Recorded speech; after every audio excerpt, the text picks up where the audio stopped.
The Chef Ann Foundation's Hero Highlights Stories from the Field is presented by Danone North America. To ensure the incredible stories of our school food workers are being told, we're sharing stories from the field as school food teams tackle food insecurity due to widespread closures amid the COVID-19 pandemic.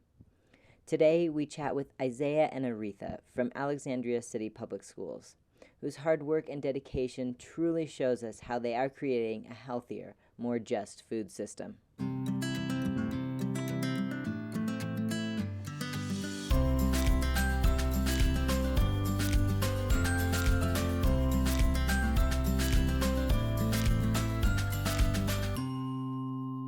All right, so we are in, our district name is Alexandria City Public Schools.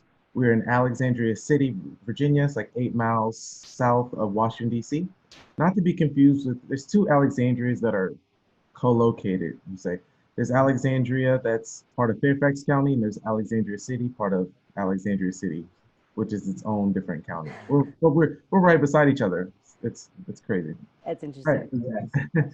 All right, we have 18 schools and about 18,000 students. And these students come from over 100 countries, speak just as many languages. We're very diverse in that. As far as our daily participation before coronavirus was around 60-ish%. And our free and reduced rate is around 40%. Cool. Awesome. And then can you detail your emergency feeding program during coronavirus? All right, yes, I sure can. It started off, so we went through several phases. The initial phase was one school out of T.C. Williams where I met the wonderful Aretha, where we were producing all of our meals and sending them out. And T.C. Williams is the name of our high school. It's their only high school. It's also the biggest high school in Virginia, around 4,200 students. And once we started there with a cold grab and go style breakfast and lunches. And then after a few weeks, we opened up more locations to 5 schools spread around Alexandria City, identifying the areas with the highest need. And that at 5 locations, then we started increasing our hot food production. So we were doing hot and cold food. And then we went to a phase where we started having distribution points where bus drivers will go out and bus drivers in the buses would put up meals and take them to 8 different community locations. So at this point, we're doing 13 locations of grab and go meals to include hot meals in most of those.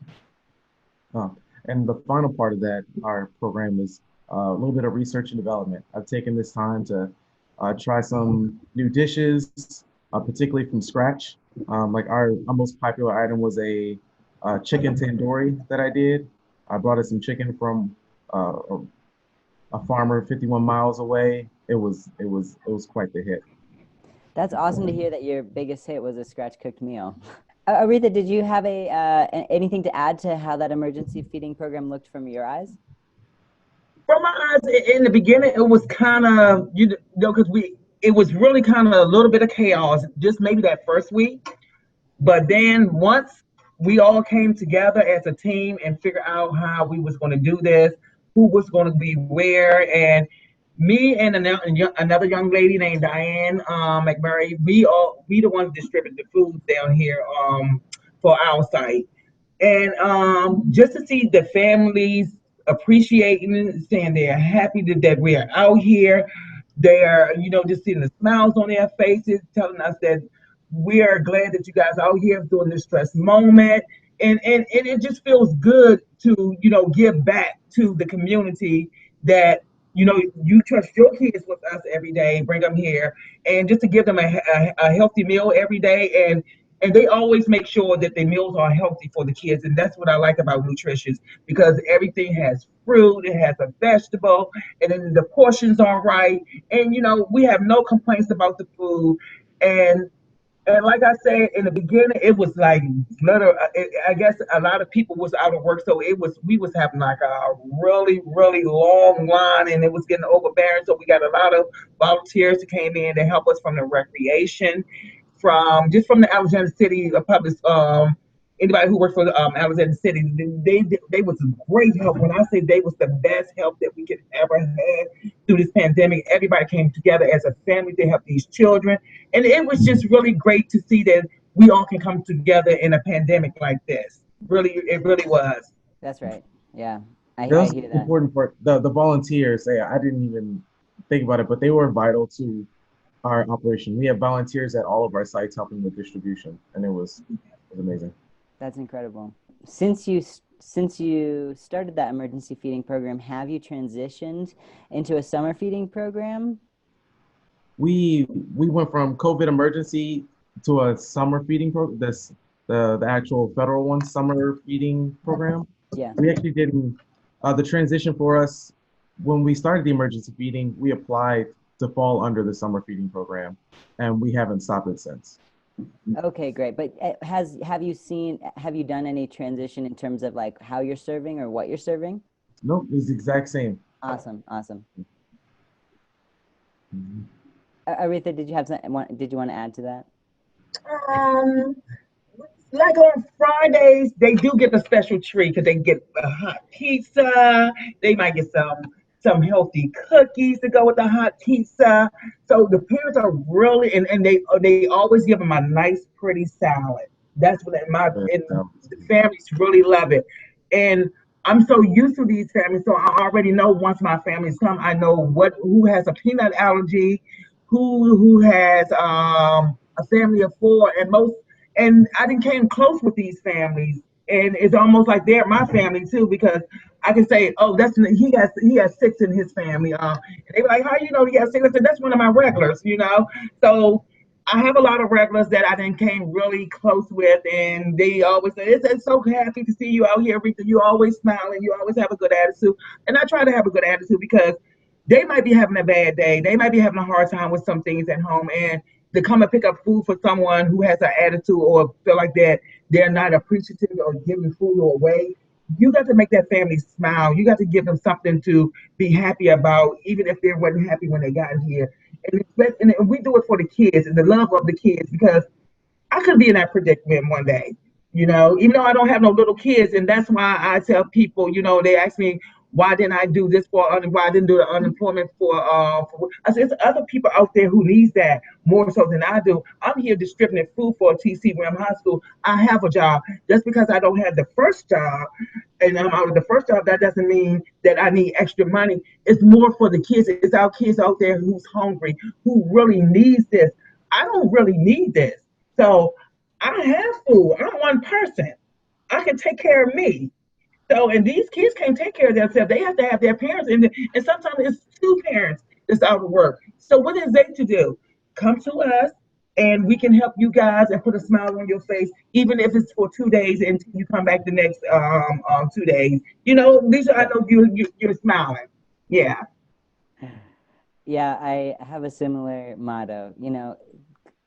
As a personal note aside, COVID has made it hard sometimes, just in terms of like our normal everyday lives to maintain that. But meeting people like you and doing stuff like, these kind of interviews and learning about what other people are doing, it just reminds me that we are so fortunate. And I do have the ability to bring that positivity. And it's just like, so thank you for sharing that because it does. It is important to continue to bring positivity even when you feel like you might not be able to, but you always can because it's Oh yeah, and I loved it when they come to me and they was like, "Thank you guys for being out here. We really appreciate it." And you have some that said, "Can I get us something different? Because I had pancakes the other day. I don't mind. Let me go find you another box that has pancakes, and we can switch your box. You want to make them happy. You want the kids to be able to eat the food. You don't want them to waste the food. So if that's what they want, and some people be like, I wouldn't let them get them. We have no choice. I said, well, we have choices. Kids have choices too. I don't know one thing about preschool. All kids have choices. If my daughter wanted to wear a tutu and a pair of jeans and a long sleeve for the summertime, that's her choice. That's what she want to do. I mean, I learned that everybody have choices. yeah, yeah, yeah, yeah. Yeah, she might get hot and regret it later, but she learned herself. She did it herself. Isaiah, I'd love to talk a little bit more about some logistics. So, has your district made any decisions regarding in-class versus home learning? And There is hasn't been that a gonna, formal decision yet. uh, This Friday, our superintendent's going to brief the school board on his proposed plan, which is called like Virtual Plus Plus. It's a 100% online program. okay. Yes. How is that gonna affect your feeding program, or is it going to? Because you've It already def been remote. it will affect us. From when school starts, we're anticipating switching over to the National School Lunch Program and the Okay. School Breakfast Program, which has different guidelines and payment structures than what we're currently running.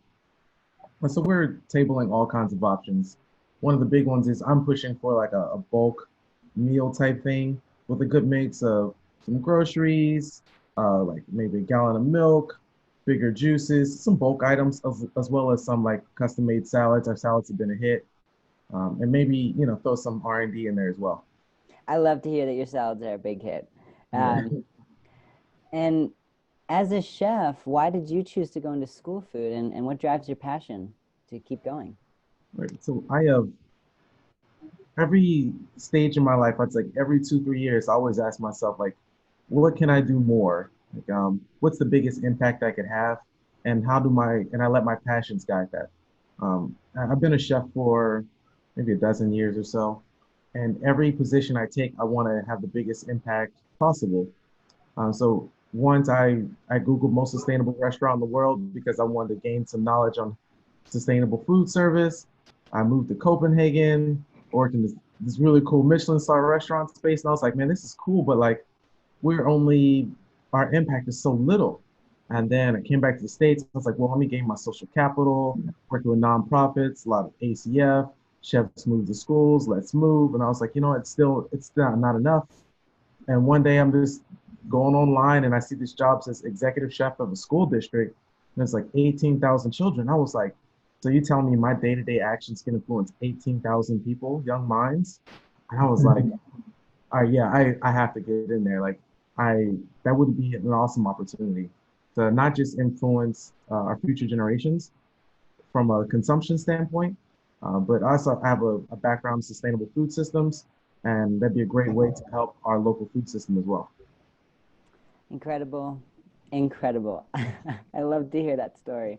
My background is also in sustainable food systems, and that's why I'm in school food. I work in school food. I don't work for a district, but I work to help school districts impact children. And okay, as somebody who has a background in sustainable food systems, how would you position school food in the larger food justice landscape? Oh wow. It's funny. We were just having some conversations about that last week about food justice, food equity, like how are we defining it and how are we supporting it or not supporting it, and how are we pushing the needle. Um, we have a very diverse district, a lot of immigrants, a lot of people at risk. I just found out in the last 2 weeks that we have a lot of families who actually don't even have access to like a stove or an oven, Oh my gosh. and that helps determine our menu. Like I don't know if it would be insensitive or incorrect to like how we were thinking about doing like a pre-made kit where you can cook your own food like a Hello Fresh, but I Yeah, felt that that might be a little insulting to somebody without an oven. yeah. So we're planning our meals around that, even if it's just for a small population. We're really big on access, and I think our school district did a wonderful job as far as like meeting the people where they are instead of insisting that they come to us. And that's something I definitely want to continue as we push forward our plans. Like, how do we get the food out to people? Like we're virtually bringing the information to them. So what are we physically going to do to get the nutrients to them as well? Right, right. Now, this question is for both of you. How has your team handled the recent protests surrounding race and racial justice? Can I answer that?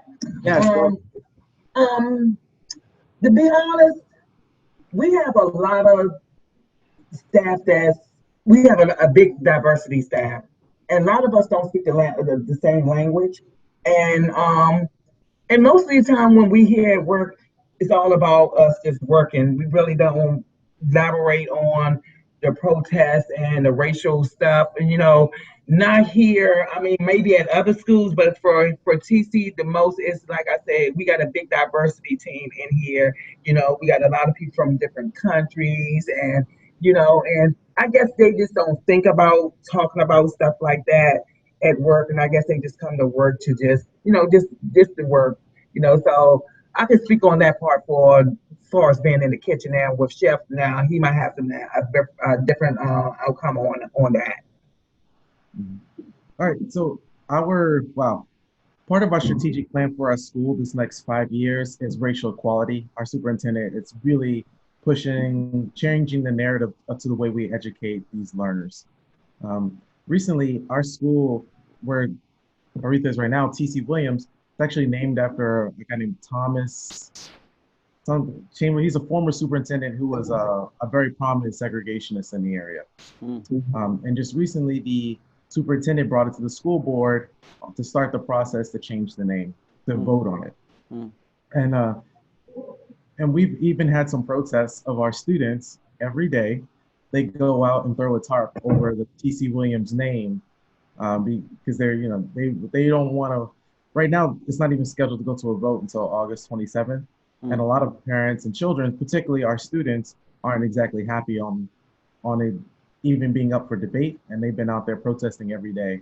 The Washington Post was out there. I'd say every news organization recently has been out there talking to these children. Our communication staff has been in contact. Our community relations. It's a really good time to see how the school board is handling it. Particularly our superintendent, Dr. Hutchings. He really wants it to be a student-led process. So the process already started with like a lot of community engagement and finding out people's viewpoints for and against changing the name. That's been a really hot topic as far as like race and racial justice for us. It's awesome to hear that the students are really driving that and pushing for that change. Mm-hmm.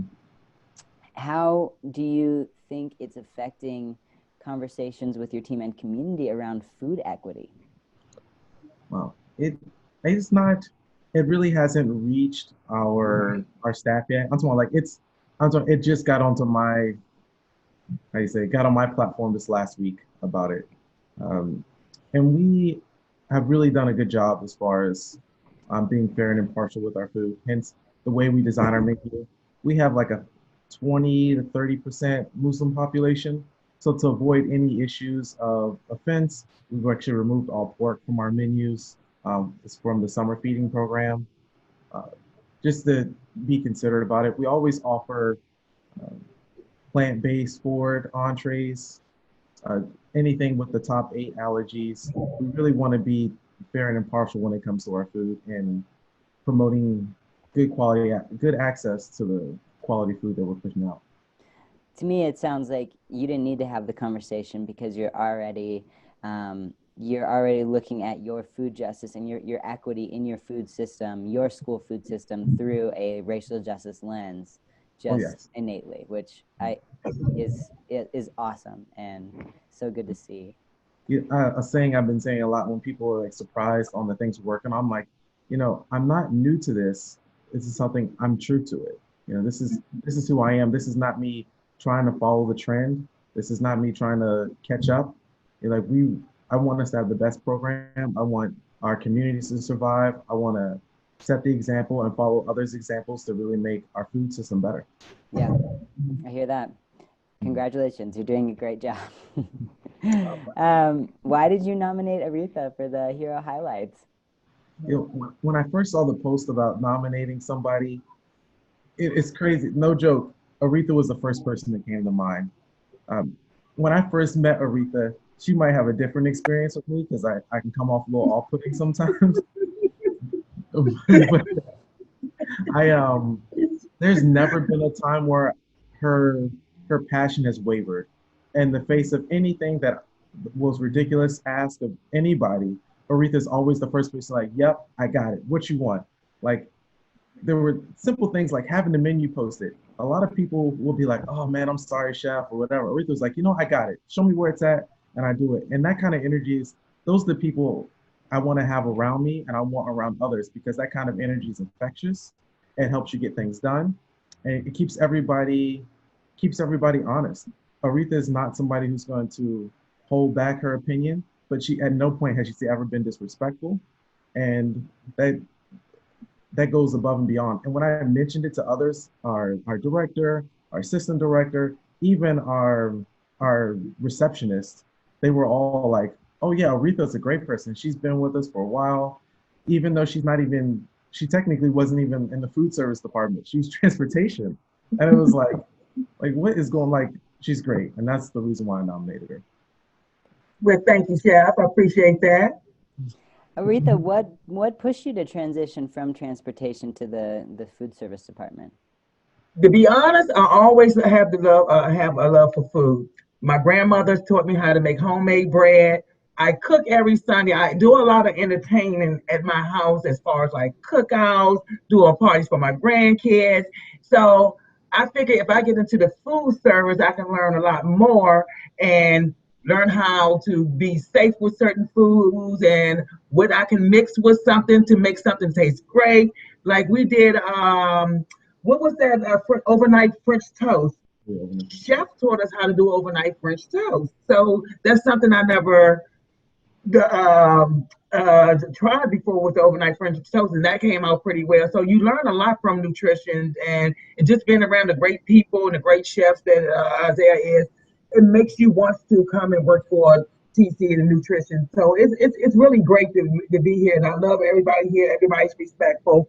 Everybody helps out with each other, and we get the work done. We work as a team, you know. And then Chevy was, you remember the two girls that you was had doing the recipe on their own. You did a recipe and then you let them do it on their own. And I said, I asked them, I said, can I be honest with you, two ladies? I said, can I grade you on this?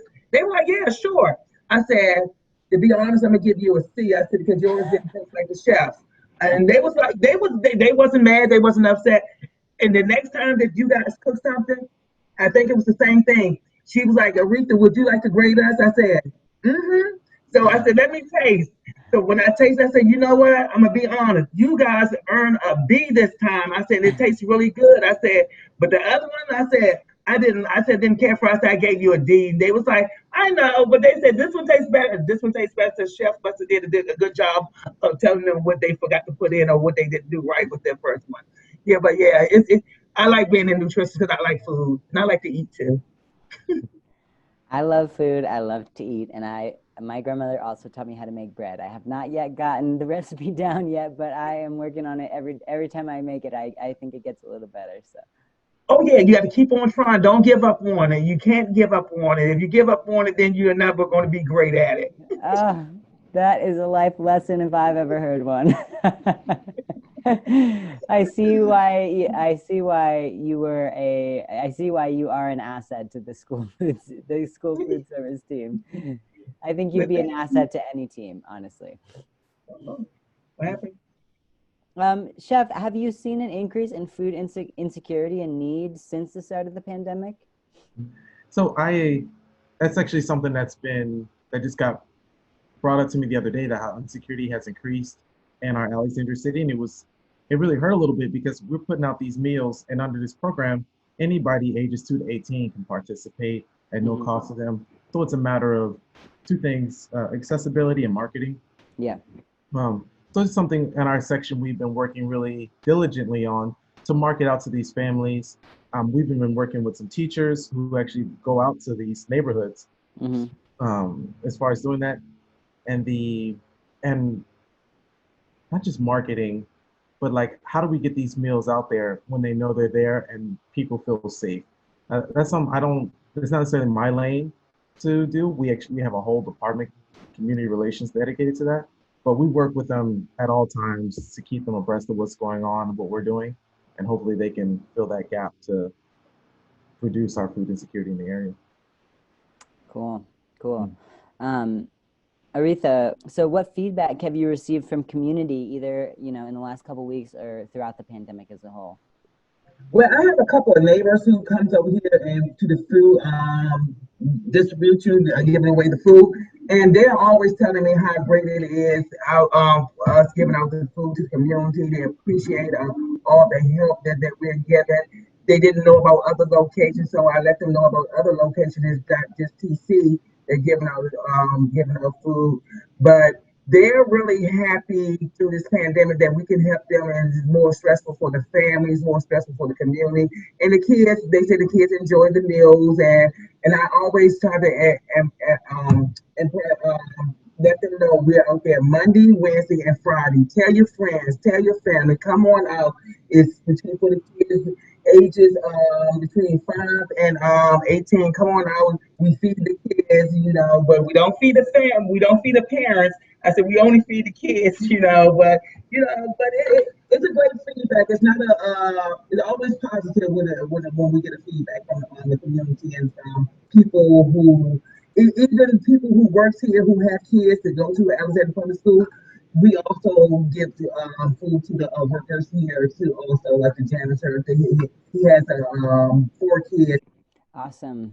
Now, these last three questions are really for either of you to answer. So feel free to jump in as you want, but I'd love to hear what you're most proud of in terms of the work you've done during this unprecedented time. The most thing that I'm proud of is just being here, seeing the families, and was able to serve the families that need to be served. I'm most proud of seeing my coworkers work together through this pandemic, and I'm proud of just being a grandmother to everybody that I know around here, even Chef. And Isaiah, did you have anything you wanted to add to that?